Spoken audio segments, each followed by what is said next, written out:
सबको मेरा नमस्कार ಎಲ್ಲರಿಗೂ ವಣಕಂ సగడైనా మాజీ నమస్కారం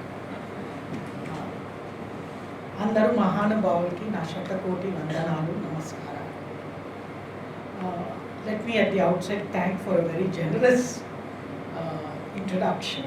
I'm extremely happy to be at the Tata Institute of Social Sciences, one of the premier institutes in a subject that is close to my heart.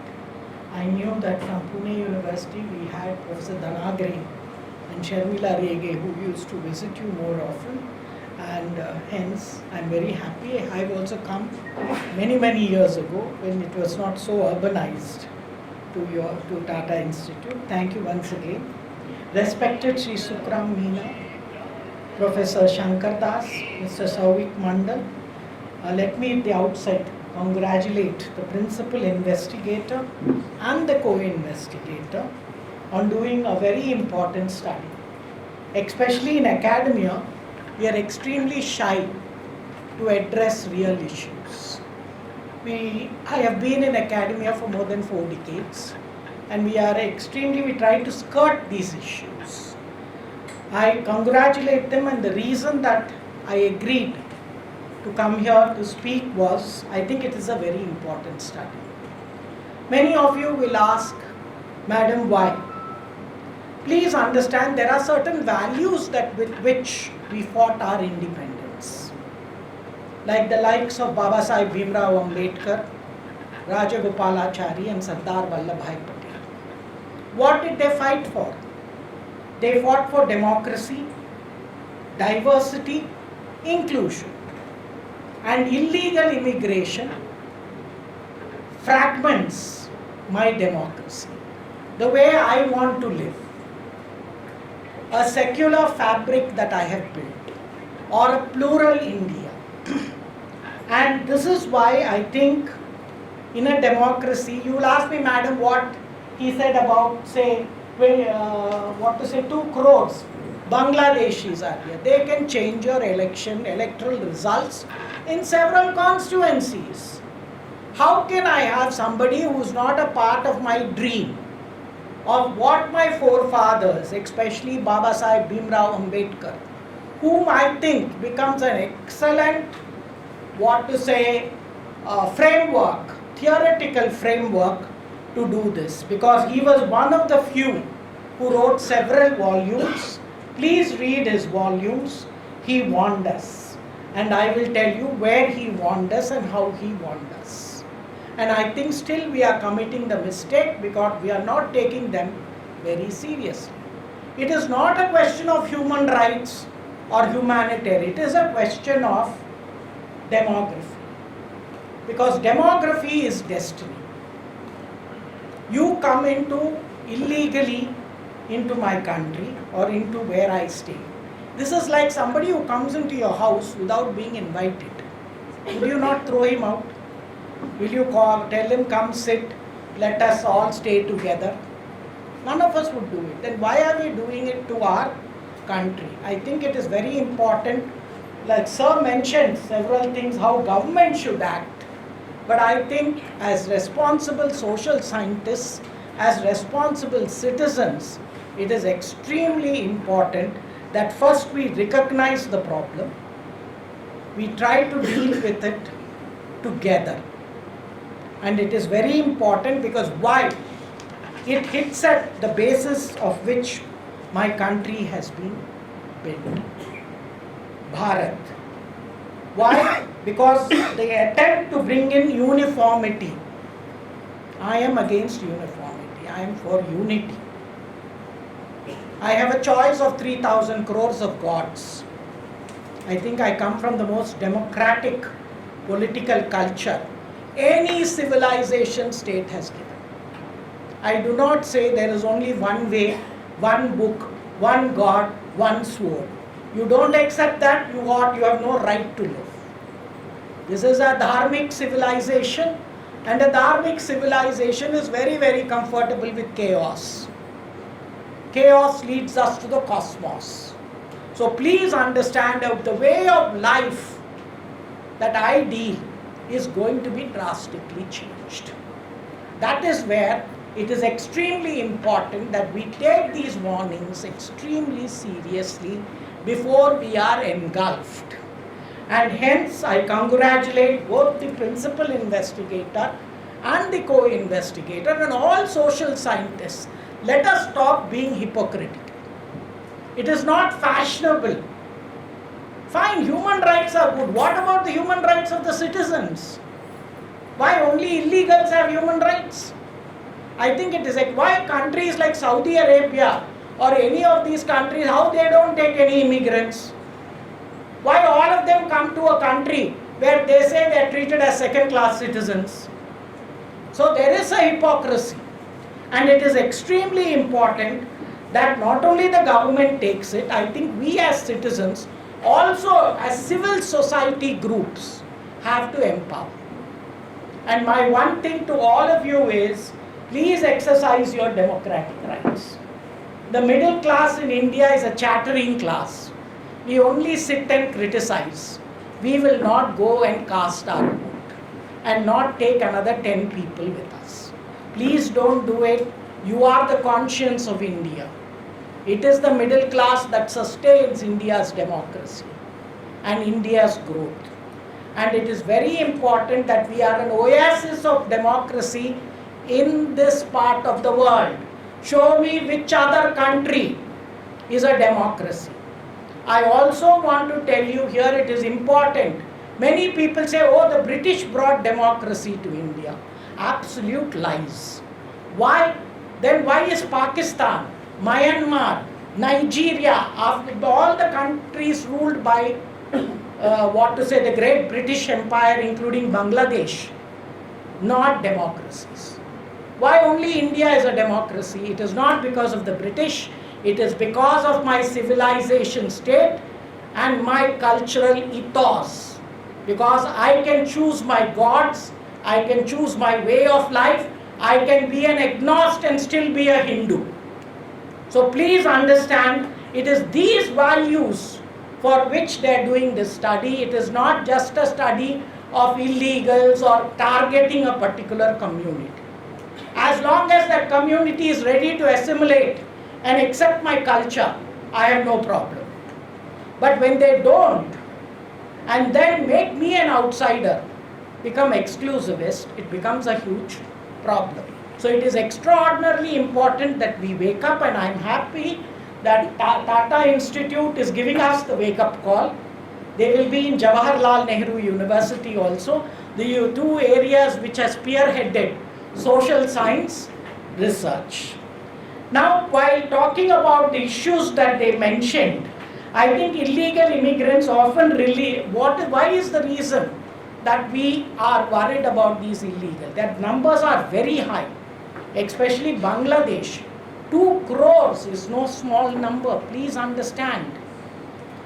So they basically take away your public services, like your healthcare, education, and public utilities.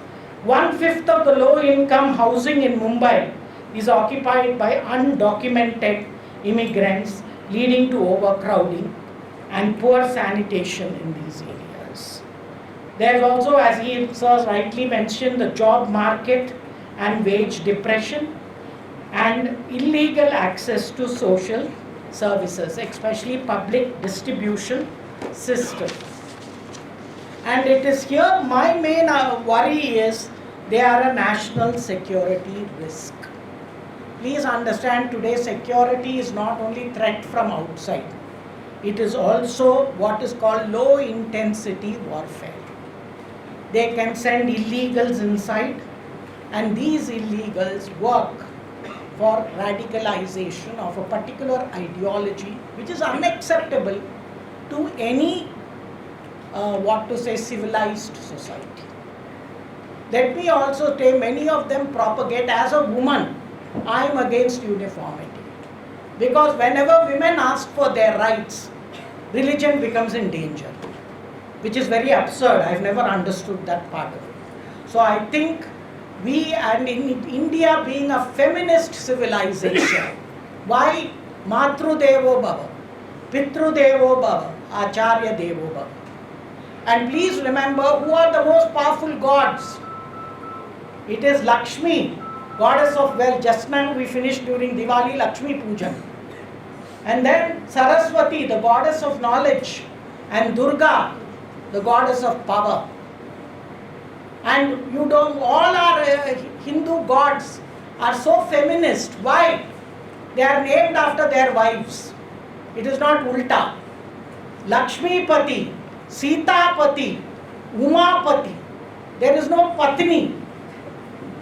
Please be proud. We are a unique civilization and universal. What the West is asking today, we brought it. Please tell me, Draupadi is the first feminist, not Simone de Beauvoir. And Sita, the first single mother.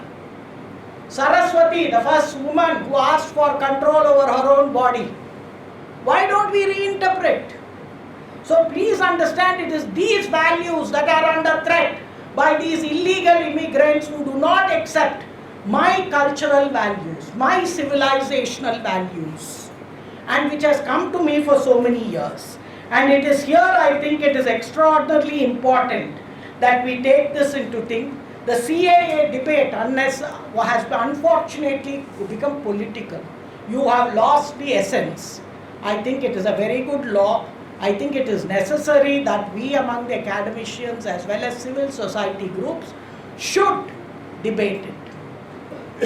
It is extraordinary. Now even the issue of the WAF bill which is coming in.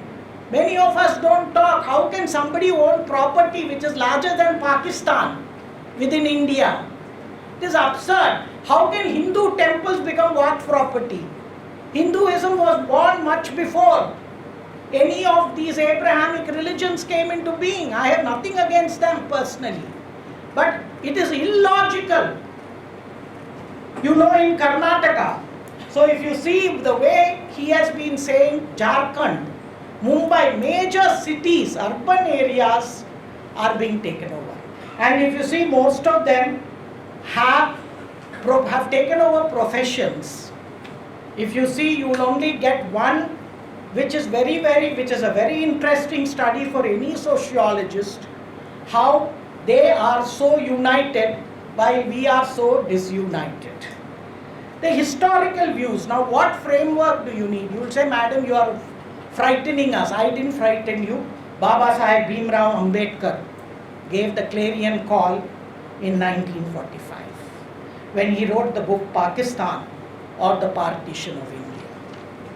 I hope many of you read instead of simply garlanding him.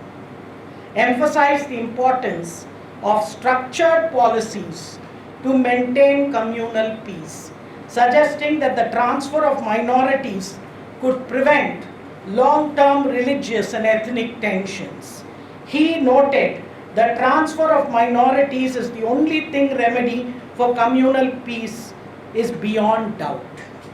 If that is so, there is no reason why the Hindus and the Muslims should keep on trading on safeguards which have proved so unsafe. If small countries with limited resources like Greece, Turkey and Bulgaria were capable of such undertaking, there is no reason to suppose that what they did cannot be accomplished by Indians. So if you see, you had Ambedkar, who was very clear, who said we needed a very structured policy, but he was ignored. He became one of the unsung heroes. It is time that we use him in his entirety. A great thinker. Then you had the CR formula proposed by Chakravarti Rajagopalachari, the last Governor General of India, aimed to resolve the political impasse between the All India Muslim League and the Indian National Congress regarding British India's independence. He proposed that the Congress offer the predominantly Muslim areas that became Pakistan to the Muslim League, contingent upon a plebiscite to determine the will out of the majority Muslim population of those regions. So please remember, both Rajaji and Ambedkar have given us the historical context and have also given us models how to contain illegal immigration. His advocacy for organized migration policies reflects a pragmatic approach to mitigating inter-community tensions, a principle that may be relevant to India, especially with the influx of so many, immigrants. The other, as he has mentioned, cross-border terrorism and criminal networks. I'm very sorry to say, most of our border states, we have narco-terrorism. You can take whether with Canada and Khalistan, through Pakistan. Khalistan is the most absurd movement, I will tell you. Why? They only target in the Indian part of Khalistan. The capital of Khalistan is in Lahore, not in India. Why are they not asking for it? Parts of China is also there. So it is all politicized. And you know, India-Canada relations have touched the lowest of low. Most of you might think, oh, what will immigration do? एक आदि आले तर काय फरक पड़ना? Baba, एक आदि नहीं. They come in. See, it is a color. They are not singular. They are plural. And because we cannot recognize, and you know that Bombay faced the 26/11 Mumbai attacks, 1991, the huge, Hindu-Muslim riots that took place. And if you see, Bombay also has changed in its, population here. And the problem most of you want to say is, the immigrants that come in don't keep quiet. They play identity politics. And in a democratic, competitive democracy with political mobilization, it becomes very, very, which goes against the very values of diversity, inclusion and pluralism. See, religion can be your private matter, I have no problem. But it cannot become where you fragment a nation. And the problem with our political leaders is of balancing humanitarian obligations with national security. And please remember, today we have more internal threats than external threats. And those internal threats, as rightly said by Professor Das, comes from the illegal immigrants. Because they have no loyalty to this country. They have no loyalty to the values or to the way of life.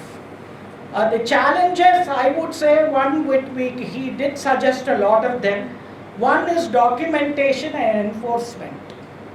I think we need a national citizenship card, and I think everybody has enough money to buy it. This is like JNU students. We still have 10 rupees, 20 rupees visa, but all of them buy Swiggy, Zomato, they buy Starbucks coffee, but they won't pay a fees of 300 rupees. I call them BMW socialists. Okay? And in the same way we are here, and the other is border security and the need for regional cooperation, especially after what has happened in Bangladesh. A legally, democratically elected government can be thrown out like that by extremist forces and external powers is extremely unnerving. And after that, the way minorities have been treated by their majority population, where are the Indian human rights groups? Nobody has protested, so-called secular human rights, for the rights of the Hindus who are mainly Dalits. The Bengalis who are left back in Bangladesh are Dalits, Buddhists and Christians. Show me who is fighting for them. Nobody even in India has taken a protest march. So let me tell you, let us wake up to this. When other countries whose illegal immigrants come into India want to come and make a mess. See, they want to make the same mess they have done in Bangladesh, Pakistan, in India. Should we allow it? I think as citizens, it is extremely important. And this rise in anti-immigrant sentiment, in Mumbai, did bring in a lot of violence also. And the impact, especially on the local political landscape. You are having elections on 20th. On that day, you will realize how many illegals have voted in India's elections. Because they will have Aadhaar card, all cards. You and I as citizens won't have Aadhaar card. Because we don't bother. Let me say, that is it. And I would only say that it is extremely important. I will also challenge all of you. In West Bengal, the border has moved by 20 kilometers. I challenge any non-Muslim to buy a house or build a property there. Will you be allowed to live? Indian citizen, please understand, your borders are shrinking. Your border districts, demography is changing. I am not against somebody who comes in, keeps his religious identity personal, and is ready to accept my pluralistic, secular way of life and assimilate into my culture and my civilization. But that is not the way it is going. You know that. And hence it is extremely important that we have more such studies. I once again congratulate both the chief investigator, and let me tell you, I have come here mainly because I have certain values as an Indian, as a Bharatiya. I stand for democracy, I stand for diversity, I stand for inclusion. And I think I don't want my destiny to be changed by illegal immigrants. And hence, I thank you all for giving me this opportunity. Thank you once again. Jai Hind, Jai Bharat.